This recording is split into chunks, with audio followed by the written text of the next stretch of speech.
गंसे गुदि फरायसालिनि गाहाय फोरोंगिरिया गावनि फरायसालिनिनो फरायसाफोरनो ओंखाम संग्रा आइजोखौ मोजां मोननो नाजादोंमोन एबा गाज्रि सोमोन्दो खालामनो नागिरदोंमोन, जाय बाथ्राखौ रावजों बुंना फोरमायनो हाया। बे जाथाया जादों दबखायाव। दबखा सांमाजी मिकिरगाव गुदि फरायसालियाव। बे फरायसालिनिनो गाहाय फोरोंगिरि बिमल चन्द्र रय। खौरां मोनथिनाय बादिब्ला गासै गंब्रै फरायसालि जाबाय बियो ट्रेन्सफार खालामजानाया, बेफोरबायदि गाज्रि स्वभाब एबा गाज्रि आखलनि थाखाय।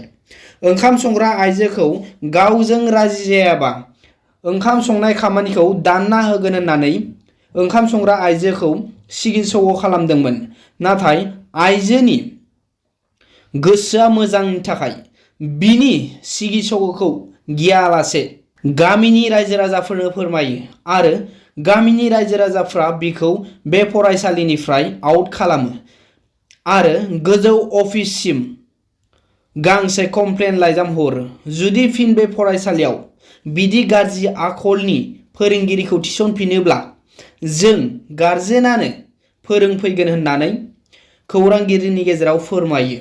सासे फोरोंगिरिनि आखला बेफोरबायदि जायोब्ला उन्दै उन्दै इयुन जेनेरेशना एबा उन्दै उन्दै गथ'फोरनि इयुन भबिष्यतआ मा जागोन बेखौ सोंथि दैखांदों गामिनि एबा बे फरायसालिनि साखाथिनि रायजो राजाफ्रा।